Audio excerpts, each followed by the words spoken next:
sukses? Ingin jadi PNS? Kamu datang ke channel yang tepat. Di video ini akan menjelaskan semua hal yang perlu kamu tahu tentang tes CPNS. Bertemu lagi dengan Edumatrix Indonesia. Teman-teman, tes CPNS dikabarkan akan diselenggarakan tahun ini. Kira-kira apa aja sih yang akan diserangkaian tes tersebut? Selamat datang di video Bedah Soal bersama Edumatrix Indonesia. Tes CPNS biasanya terdiri dari 3 tahap, yakni seleksi administrasi, seleksi kompetensi dasar, seleksi kompetensi bidang. Tes-tes ini akan menggunakan CAT atau Computer Assisted Test yang merupakan sistem berbasis komputer yang akan memudahkan melihat hasil ujian para peserta yang berkompetensi. Kalian penasaran apa itu SKD dan materi-materinya apa saja?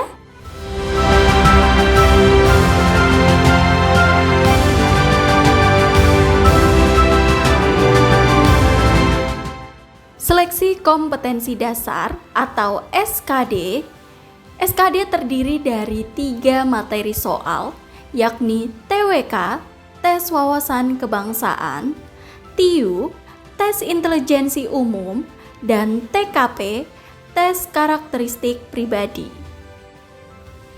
TWK atau tes wawasan kebangsaan. Menurut Permen PAN RB nomor 27/2021 tentang pengadaan pegawai negeri sipil, TWK memiliki tujuan untuk menilai bagaimana individu menguasai pengetahuan dan kemampuan dalam mengimplementasikan 1. Nasionalisme, yang tujuannya ialah mampu mewujudkan kepentingan nasional melalui cita-cita serta tujuan yang sama, sementara tetap mempertahankan identitas nasional. 2. Integritas, yang tujuannya ialah mampu menjunjung tinggi ketangguhan, komitmen, kejujuran, dan konsistensi sebagai suatu kesatuan sikap untuk mencapai tujuan nasional. 3. Bela negara, yang tujuannya mampu berperan aktif dalam mempertahankan eksistensi bangsa dan negara. 4. Pilar negara, tujuannya agar individu mampu membentuk karakter positif melalui pemahaman dan pengamalan nilai-nilai dalam Undang-Undang Dasar Negara Republik Indonesia tahun 1945, Pancasila, Negara Kesatuan Republik Indonesia, dan Bhinneka Tunggal Ika. TIU atau Tes Intelijensi Umum. TIU memiliki tujuan untuk menilai penguasaan pengetahuan dan kemampuan dalam pengimplementasian. Kemampuan verbal. 1. Analogi, tujuannya adalah untuk mengukur kemampuan penalaran individu saat membandingkan 2 konsep kata yang memiliki suatu hubungan tertentu, kemudian menggunakan konsep tersebut di situasi lain. 2. Silogisme, tujuannya adalah untuk mengukur kemampuan individu untuk menarik kesimpulan dari 2 pernyataan yang ada. 3. Analitis, tujuannya adalah untuk mengukur kemampuan individu untuk menganalisa informasi dan menyimpulkannya. Kemampuan numerik. 1. Berhitung. Tes ini bertujuan untuk mengukur kemampuan berhitung sederhana. 2. Deret angka. Tes ini bertujuan untuk mengukur kemampuan individu dalam melihat pola yang ada pada hubungan angka. 3. Perbandingan kuantitatif. Tes ini bertujuan untuk mengukur kemampuan individu dalam menyimpulkan 2 data kuantitatif. 4. Soal cerita.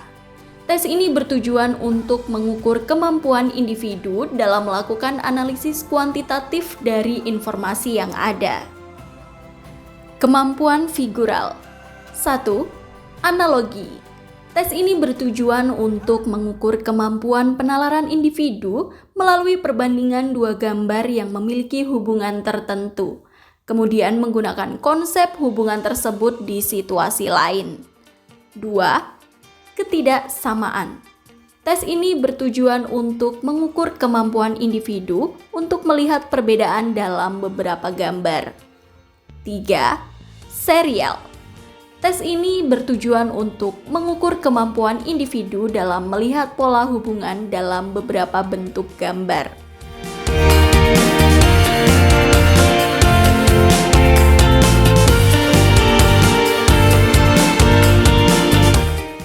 TKP atau tes karakteristik pribadi. Soal TKP adalah soal-soal yang memberikan contoh kasus di lingkungan kerja dan masyarakat.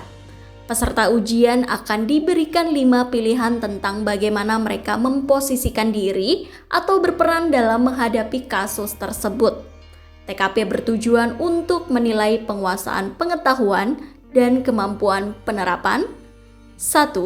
Pelayanan publik. Dengan tujuan mampu menampilkan perilaku keramah tamahan dalam bekerja yang efektif agar bisa memenuhi kebutuhan dan kepuasan orang lain sesuai dengan tugas dan wewenang yang dimiliki. 2. Jejaring kerja. Dengan tujuan mampu membangun dan membina hubungan, bekerja sama, berbagi informasi dan berkolaborasi dengan orang lain secara efektif. 3. Sosial budaya. Dengan tujuan mampu beradaptasi dan bekerja secara efektif dalam masyarakat majemuk, terdiri atas beragam agama, suku, budaya, dan lain sebagainya. 4. Teknologi informasi dan komunikasi. Dengan tujuan mampu memanfaatkan teknologi informasi secara efektif untuk meningkatkan kinerja. 5. Profesionalisme. Dengan tujuan mampu melaksanakan tugas dan fungsi sesuai dengan tuntutan jabatan. 6. Anti-radikalisme. Dengan tujuan menjaring informasi dari individu tentang pengetahuan terhadap anti-radikalisme, kecenderungan bersikap, dan bertindak saat menanggapi stimulus dengan berbagai alternatif situasi.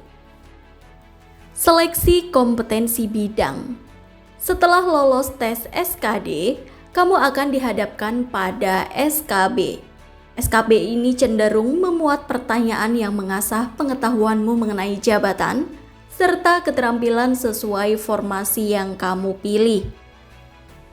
Sebagai informasi, untuk tahun 2023 ini masih belum ada info lanjutan mengenai apa saja yang akan muncul pada SKB tahun ini, begitu juga bobotnya pada tiap tes.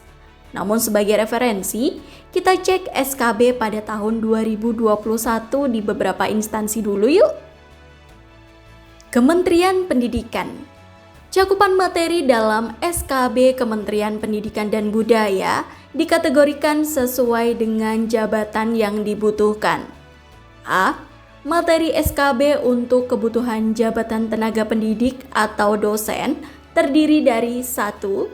Etika dan Tridharma perguruan tinggi memiliki proporsi 10%. 2. Literasi bahasa Inggris memiliki proporsi 15%. 3. Penalaran dan pemecahan masalah memiliki proporsi 20%. 4. Dimensi psikologi memiliki proporsi 15%. 5. Wawancara memiliki proporsi 20%. 6. Praktik mengajar atau micro-teaching memiliki proporsi 20%. B. Materi SKB untuk kebutuhan jabatan tenaga kependidikan atau non-dosen terdiri atas 1. Literasi bidang pendidikan, kebudayaan, riset, dan teknologi memiliki proporsi 15%. 2. Literasi bahasa Inggris memiliki proporsi 10%. 3. Penalaran dan pemecahan masalah memiliki proporsi 30%. 4. Dimensi psikologi memiliki proporsi 20%. Wawancara memiliki proporsi 10%. 6. unjuk kerja memiliki proporsi 15%. Bila unjuk kerja tidak dilakukan, maka proporsi untuk dimensi psikologi dan wawancara juga akan berubah menjadi A. Dimensi psikologi, proporsi menjadi 30%. B. Wawancara, proporsi menjadi 15%. Kementerian Perhubungan. Jika kamu melamar formasi jabatan di instansi Kementerian Perhubungan atau Kemenhub, ada beberapa tes SKB yang akan kamu ikuti mulai dari tes soal, tes kesehatan jasmani, serta tes kesehatan jiwa. Ketiga tes tersebut memiliki bobot yang berbeda-beda, yakni 1.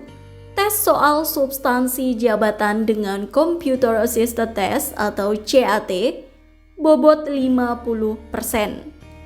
2. Tes kesehatan jasmani, bobot 30% yang dibagi lagi menjadi pemeriksaan jantung, bobot 30%, pemeriksaan paru-paru, bobot 30%, pemeriksaan buta warna, bobot 30%, pemeriksaan Body Mass Index atau BMI, bobot 10%. 3. Tes kesehatan jiwa dengan bobot 20%. Kementerian Pariwisata dan Ekonomi Kreatif. Ada beberapa tes SKB yang akan kamu lalui jika kamu mendaftar ke Kementerian Pariwisata dan Ekonomi Kreatif. Apabila formasi yang kamu tuju bukan salah satu dari formasi di bawah, yakni 1. Analis kebijakan ahli pertama, 2. Peneliti ahli pertama, 3. Perancang peraturan perundang-undangan ahli pertama, 4. Analis infrastruktur, 5. Analis kerjasama, 6. Analis hukum ahli pertama, 7. Analis anggaran ahli pertama, 8. Pranata komputer ahli pertama, 9. Widya Iswara ahli pertama, 10. Analis pariwisata. Maka rangkaian tes SKB yang akan kamu lalui ialah 1. CAT, bobot 75%. 2. Wawancara, bobot 25%. Sedangkan untuk pelamar dengan jabatan sebagai berikut: 1. Dosen asisten ahli, 2. Analis apresiasi karya seni, 3. Pranata fotografi, 4. Verifikator keuangan, 5. Analis ekonomi kreatif, 6. Analis industri, 7. Analis penerapan aplikasi dan konten, 8. Perancang grafis. Rangkaian tes SKB yang akan kamu lalui ialah 1.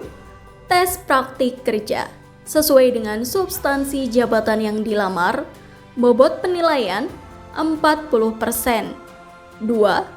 Penulisan makalah yang mana akan terkait dengan substansi jabatan yang dilamar, bobot penilaian 35%. 3. Wawancara, bobot penilaian 25%. Psikotes. Psikotes ialah tes yang dilakukan untuk mengukur psikis individu. Tes ini dapat berbentuk tulis, proyektif, atau evaluasi verbal teradministrasi dengan tujuan mengukur fungsi atau kemampuan kognitif serta emosional individu. Hal ini dilakukan agar dapat mengukur berbagai kemungkinan atas bermacam kemampuan orang secara mental dan faktor-faktor pendukung lainnya. Prestasi dan kemampuan, kepribadian serta intelijensi juga masuk tolak ukur. Singkatnya, psikotes ialah serangkaian kegiatan yang dilakukan untuk mengetahui gambaran seseorang mulai dari kondisi emosi, kemampuan kognitif, kecenderungan-kecenderungan sikap, dan faktor-faktor yang mempengaruhi kecenderungan tersebut. Sehingga pada psikotes Kemampuan yang diukur tidak hanya IQ saja. Wawancara. Untuk mengukur kemampuan kamu dalam melakukan tes wawancara, Edumatrix akan coba tanyakan kamu berbagai pertanyaan umum yang biasa ditanyakan dalam wawancara, dan akan kami beri waktu untuk menjawab. Kita latihan wawancara sekarang ya. Siap? Apa latar belakang Anda ikut tes ini? Di pertanyaan ini, jelaskan mengapa Anda ingin ikut, uraikan apa alasannya. Untuk pertanyaan kedua, coba Anda ceritakan secara singkat latar belakang pendidikan Anda, pengalaman berorganisasi, dan pengalaman dalam bekerja. Bagus sekali. Nah, untuk pertanyaan selanjutnya akan menggali seberapa besar pengetahuanmu terhadap instansi pemerintah yang kamu pilih untuk bekerja. Instansi pemerintah tentunya memiliki profil dan informasi lebih lanjut mengenai mereka di web resmi mereka. Pahami banyak hal tentang instansi impian kamu. Pelajari visi dan misinya agar kamu lancar dalam menjawab pertanyaan-pertanyaan berikut. Mengapa Anda ingin menduduki posisi ini? Kalau Anda diterima, apa kontribusi yang akan Anda berikan pada instansi ini? Tes keterampilan. Tes ini hanya untuk di beberapa jabatan saja. Kita ambil contoh, kamu ingin mengambil jabatan sebagai tenaga pendidik. Maka kamu harus mempersiapkan wawasan seputar administrasi, kompetensi mengajar, pedagogik atau ilmu mendidik, dan praktik mengajar. Kemudian kamu juga akan melalui tes micro teaching atau praktik mengajar. Biasanya para peserta akan diberikan kebebasan untuk memilih materi yang paling dikuasai oleh mereka. Akan diharuskan untuk mempersiapkan RPP serta materi yang benar-benar kamu kuasai. Lengkapi juga dengan media pengajaran seperti PowerPoint. Jangan lupa bawa buku pegangan guru dan siswa serta laptop ya. Hal yang harus para peserta siapkan sebelum micro teaching ialah RPP, media pembelajaran, persepsi dan tujuan pembelajaran, menerapkan 5M, mengamati, menanya, menalar, mencoba, dan mengkomunikasikan. Baik, kita sudah mendekati akhir dari video ini. Sekali lagi, rincian di atas ialah rincian tes 2021 lalu. Namun untuk tahun 2023 ini, kemungkinan tidak akan berbeda jauh dari tes sebelumnya. Satu hal yang perlu kamu tahu, bahwasanya tes CPNS pasti akan mencakup seleksi administrasi, seleksi kemampuan dasar, dan terakhir, masih ingat tidak nih teman-teman? Iya, betul sekali. Tes seleksi kemampuan bidang. Master Teacher Edumatrix Indonesia adalah para individu yang memiliki kemampuan kompetensi mengajar terbaik. Tingkatkan kesiapan kamu untuk menjadi calon PNS bersama kami. Sebelum video ini berakhir, cek video-video di samping dan jangan lupa like dan subscribe ke channel Edumatrix Indonesia. Edumatrix Indonesia pamit undur diri ya. Semangat terus calon penerus bangsa.